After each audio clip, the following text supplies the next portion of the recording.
everyone, it's Allison with the Weekly Witt. In today's video, we're going to be talking about the things we did differently from our failed embryo transfer to our successful one. So let's just dive right in.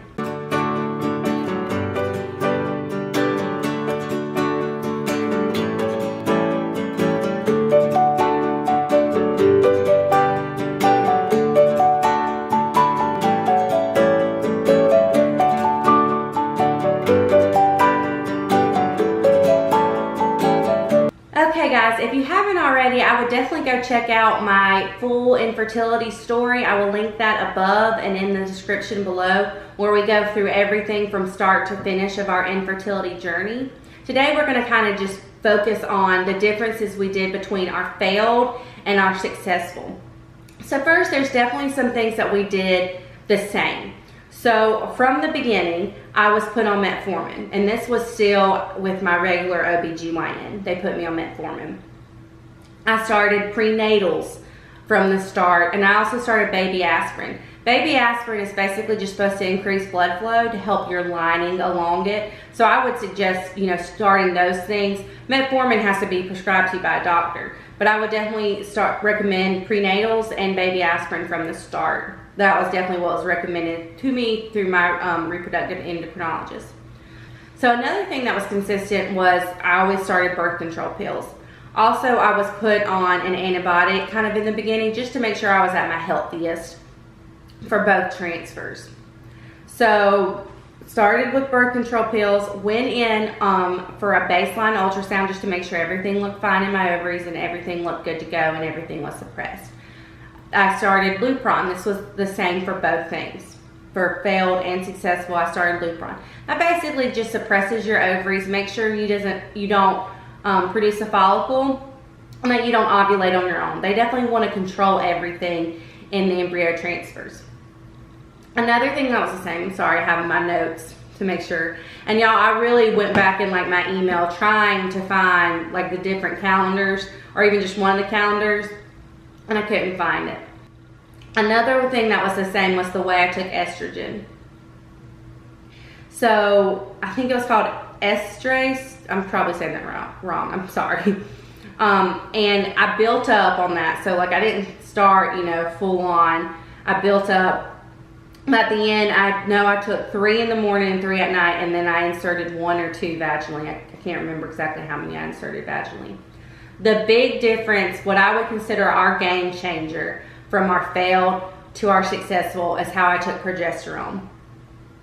I hate needles. I hate them. I know after everything I had been through, you would think I was just okay, but there's no tattoos. I didn't get my ears pierced until a few years ago. So they gave me 3 options of how to take progesterone, and one was the inserts. One was progesterone and OL, which is an intramuscular shot. And the third, I honestly can't remember. I feel like it was an OL that I would insert vaginally. I remember they said something about it would plump up. I don't know if that's still the only 3 options. You'll have to leave me a comment below and let me know if there's more options in the progesterone world these days. But the first one, I was a chicken, and I did the endometrium, which was the inserts. And they were little white tabs. I do not think my body absorbed that medicine the way it was supposed to. It was messy. I had to wear a pad with it. I don't know if that's other people's reaction to it, but I just don't think my body could have possibly absorbed what it needed to. If you watch my infertility journey video, so they're giving you this medicine, right? Your estrogen, your progesterone. It's supposed to mimic your body being pregnant. So if your transfer does fail, you're not supposed to start your period until after they take you off the medicine and your numbers come down.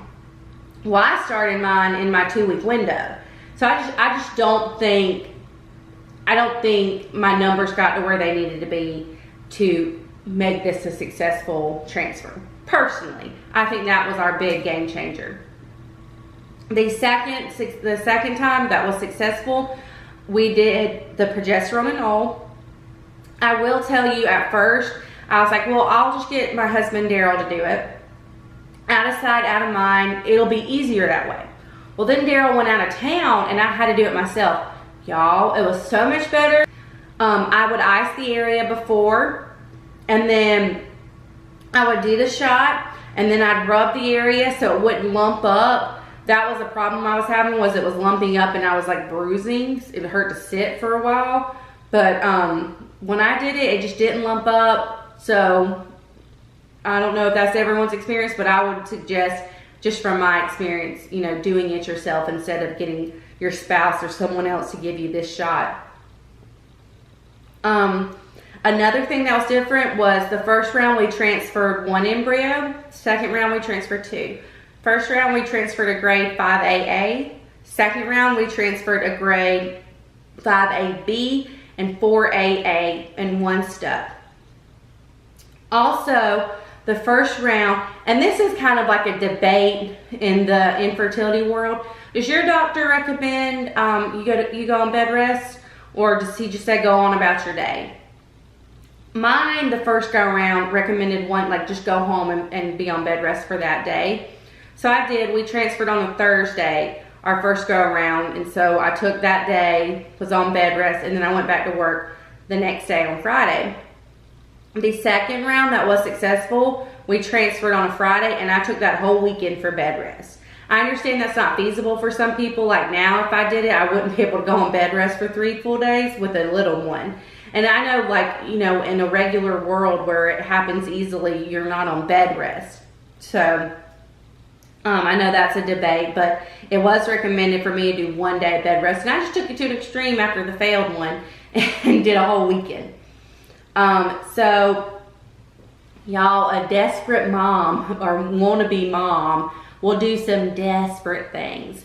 So I'm sure at this point you have probably Googled some things you can do to, you know, help or whatever. Okay. So one of these little myths that I tried, I'm not gonna lie, I tried like most of them that I found. One I did was I drank pomegranate juice from day 1 up until transfer. That's supposed to help thicken your lining to help with implantation. There is a tea you're supposed to drink. I tried it. I do not even remember what kind of tea it was, but it was disgusting. So I couldn't, I mean, like even holding my nose, like, couldn't do it, sorry. I ate pineapple core the day of transfer and up to 5 days after. Somehow I stomached that. I don't even like pineapple. Certainly don't like pineapple core. It's a little tough, but like that, like you can do. I also ate Brazil nuts the day of transfer and 5 days after. Both of those things are supposed to help with implantation. So you got it. Like, it's not gonna hurt to do that. I definitely wouldn't say those were the game changers.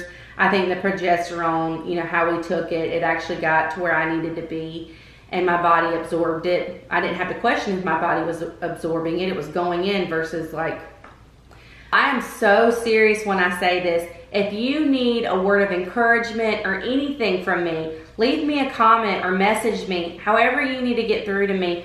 I would love to help you, support you along this journey. I know how dark and lonely and fearful it can be.